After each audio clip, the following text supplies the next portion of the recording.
கோவை மாவட்ட ஆட்சியர் அலுவலக நுழைவு வாயில் அருகே தடை செய்யப்பட்ட லாட்டரி சீட்டுகள் சிதறி கிடந்தது அதிர்ச்சியை ஏற்படுத்தியுள்ளது.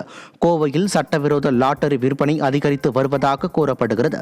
இந்நிலையில் உயர் பாதுகாப்பில் உள்ள மாவட்ட ஆட்சியர் அலுவலக பகுதியிலேயே லாட்டரி சீட்டுகள் காணப்பட்டது பொதுமக்களிடையே அதிர்ச்சியை ஏற்படுத்தியுள்ளது.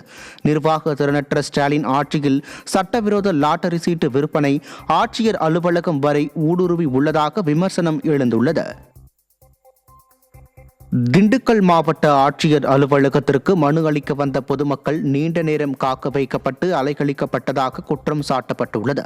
மனுநீதி நாளை ஒட்டி ஆட்சியர் அலுவலகத்தில் திரளான மக்கள் வருகை தந்த நிலையில் அனைவரையும் ஒரு அறைக்குள் அடைத்து வைத்து நீண்ட நேரம் காக்க வைத்ததாக கூறப்படுகிறது. இதன் காரணமாக கடும் இன்னலுக்கு ஆளானதாக மக்கள் வேதனை தெரிவித்துள்ளனர். விடியா ஸ்டாலின் ஆட்சியில் நாள்தோறும் இன்னல்களை அனுபவித்து வரும் மக்கள் ஆட்சியர் அலுவலகத்திலும் அலைக்கழிக்கப்படுவதாக குமுறல்களை தெரிவித்துள்ளனர். வேலூர் மாவட்டம் பேரணாம்பட்டு அருகே பாலூர் கிராமத்தில் ஒரு மாதமாக குடிநீர் கிடைக்காததால் 100க்கும் மேற்பட்ட பொதுமக்கள் சாலை மறியல் போராட்டத்தில் ஈடுபட்டனர்.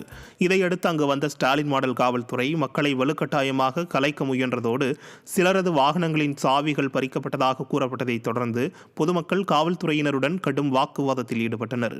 தேர்தலுக்கு மட்டும் ஓட்டு கேட்கிறார்கள், எங்கள் பகுதியில் குடிநீர் தர மறுக்கிறார்கள் என பொதுமக்கள் கடும் எதிர்ப்பு தெரிவித்தனர்.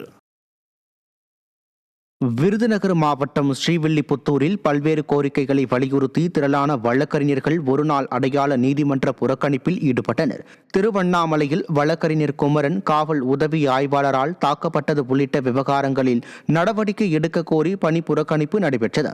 நீதியை விடுத்து நிதியின் அடிப்படையில் நடைபெறும் விடியா ஆட்சியில் வழக்கறிஞர்கள் இன்னல்களுக்கு ஆளாவதாக குற்றச்சாட்டு எழுந்துள்ளது. கடந்த 50 நாட்களாக ஊதியம் வழங்காத மேலூர் நகராட்சியை கண்டித்து ஒப்பந்த தூய்மை பணியாளர்கள் பணிகளை புறக்கணித்து போராட்டத்தில் ஈடுபட்டனர். மேலூர் நகராட்சியில் 90 ஒப்பந்த தொழிலாளர்களில் தற்போதைய நிலையில் 70 பேர் மட்டுமே பணியில் இருக்க அந்த பணியும் ஊதியமின்றி தொடர்வதை கண்டித்தும் 60க்கும் மேற்பட்டோர் போராட்டத்தில் கலந்து கொண்டனர். தூய்மை பணியாளர்கள் இனி தொழில் முனைவோர்கள் என மேடையில் பேசிவிட்டு வேலை செய்த நாளுக்கு சம்பளத்திற்காக போராடும் நிலையை விடியா ஸ்டாலின் அரசு ஏற்படுத்திவிட்டதாக ஒப்பந்த தூய்மை பணியாளர்கள் குற்றம் சாட்டுகின்றனர். சத்துணவு சமையல் உதவியாளர் காலி பணியிடங்களை நிரப்புவதில் அரசியல் தலையீடு உள்ளதாகவும் நேர்மையாக நடைபெற வாய்ப்பில்லை எனவும் பொதுமக்கள் குற்றம் சாட்டியுள்ளனர். கடலூர் மாவட்டத்தில் உள்ள அரசு பள்ளிகளில் இயங்கி வரும் சத்துணவு மையங்களில் காலியாக உள்ள 320 சமையல் உதவியாளர்களை நிரப்புவதற்கான அறிவிப்பு மாவட்ட நிர்வாகம் மூலம் வெளியிடப்பட்டுள்ளது. இந்த அறிவிப்பு பற்றி பொதுமக்களுக்கு பெரிய அளவில் தெரியவில்லை எனவும் விடியா ஸ்டாலின் அரசின் நிர்வாகத்துறை காலி பணியிடங்களை முறையாக நிரப்ப வேண்டும் என பொதுமக்கள் கோரிக்கை விடுத்துள்ளனர். கூட்டமே இல்லை அப்ளிகேஷன் கொடுக்குற இடத்துலலாம் டேட்டே முடிய போகுது, கூட்டமே இல்லை. இது மக்களுக்கு எப்படி தெரியுதா இல்லை இது வெறும் ஆனால் கால்பரெலாம் பண்ணிருக்காங்களே தவிர இதெல்லாம் அரசியலுங்க, வெறும் கண் துடைப்பு. இதெல்லாம் சும்மா பேருக்கு கால்பர் பண்ணி மக்கள்லாம் செலவு பண்ணி ஜெராக்ஸ் எடுத்து அது இதுன்னு கொண்டாந்து பாக்ஸில் போடுறாங்க. ஆனால் அங்கே இங்கேயும் ஒரு ஏரியாவுக்கு ஒரு இந்த இடத்துல ஒரு இடம் காலியாக இருக்குன்னா இந்நேரம் அது முடிவு ஆகிருக்கும். அதனால் நிறைய இந்நேரம் அதை முடிவு பண்ணியிருப்பாங்க. நான் இதில் கொடுக்கணும் அப்படின்ட்டு பணம் ஆகிட்டு எல்லாமே அரசியல் தான். தஞ்சாவூர் மாவட்டம் பட்டுக்கோட்டை பேருந்து நிலையத்தில் மின்விளக்கு இல்லாததால் பயணிகள் அச்சமடைந்து வருகின்றனர். பேருந்து நிலையத்தில் உள்ளூர் பேருந்துகள் இயக்கப்படும் பகுதியில் கடந்த சில வாரங்களாக தெருவிளக்குகள் எரியாததால் இருள் சூழ்ந்து காணப்படுகிறது. ஸ்டாலின் ஆட்சியில் கொலை, வழிப்பறி, செயின் பறிப்பு சம்பவங்கள் சகஜமாக அரங்கேறும் நிலையில் அதற்கு சாதகமாக தெருவிளக்குகள் எரியாமல் இருப்பதால் பயணிகள் பீதியடைந்துள்ளனர். உடனடியாக மாவட்ட நிர்வாகம் தலையிட்டு நடவடிக்கை எடுக்க கோரிக்கை விடுத்துள்ளனர். விருதுநகர் மாவட்டம் மீனாட்சிபுரம் கிராமத்தில் அருந்து தொங்கிக் கொண்டிருந்த மின்கம்பியில் இருந்து மின்சாரம் பாய்ந்ததில் கல்லூரி மாணவர் உயிரிழந்தார்.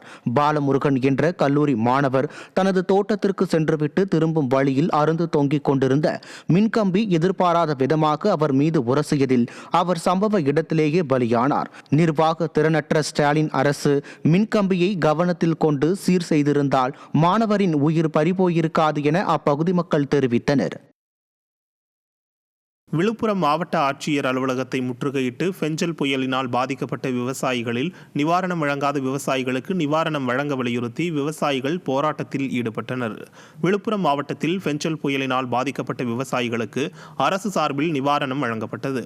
இதில் பல விவசாயிகளுக்கு நிவாரணம் வழங்கவில்லை எனவும் இவர்களுக்கு இதுவரை நிவாரணத் தொகை வழங்கவில்லை எனவும் விவசாயிகள் குற்றம் சாட்டியுள்ளனர். இதை கண்டித்தும் பயிர் காப்பீட்டுத் தொகை வழங்கவில்லை என்பதை கண்டித்தும் விவசாயிகள் மாவட்ட ஆட்சியர் அலுவலகத்தை முற்றுகையிட்டு கண்டன போராட்டத்தில் ஈடுபட்டனர். திறனற்ற திமுக அரசு தொடர்ந்து விவசாயிகளை வஞ்சித்து வருவதாக விவசாயிகள் குற்றம் சாட்டியுள்ளனர். கஞ்சான் புயலால் பாதிக்கப்பட்ட விவசாயிகள், விடுபட்ட விவசாயிகளுக்கு இன்று வரை எவ்விதமான நிவாரணமும் வரவில்லை. அதேபோன்று மாவட்டத்தில் பயிர் காப்பீட்டு தொகை எந்த விவசாயிக்கும் அது சேரவில்லை. இதனையெல்லாம் இல்லாமல் விவசாயிகள் கூட்டம் என்று மாதத்திற்கு ஒரு முறை நடைபெறுகிறது. அந்த விவசாயிகள் கூட்டம் விவசாயிகள் பயன்பெறுகின்ற அளவுக்கு விவசாயிகளுக்கு தேவையான விவசாயிகள் வளர்ச்சி அடைகின்ற எவ்விதமான நடவடிக்கை எடுக்காமல் சம்பிரதாயத்துக்கென இந்த கூட்டம் நடைபெற்றுக் கொண்டிருக்கிறது. ஓசூரில் பழைய பொருட்கள் சேமிப்பு கிடங்கில் ஏற்பட்ட தீ விபத்தில் பல லட்சம் ரூபாய் மதிப்பிலான பொருட்களும் டெம்போவும் எரிந்து சேதமடைந்தது. வெங்கடேஷ் நகரில் உள்ள பழைய பொருட்கள் சேமிப்பு கிடங்கின் ஒரு பகுதியில் பற்றிய தீ மளமளவென மற்ற பகுதிகளுக்கும் பரவியதில் பல லட்சம் ரூபாய் மதிப்பிலான பொருட்கள் மற்றும் ஒரு டெம்போ எரிந்து சேதமடைந்தது. மின்கசிவு காரணமாக தீ விபத்து ஏற்பட்டிருக்கலாம் என கூறப்படும் நிலையில் கரும்புகை பரவியதால் பொதுமக்களுக்கு மூச்சுத்திணறல் ஏற்பட்டது.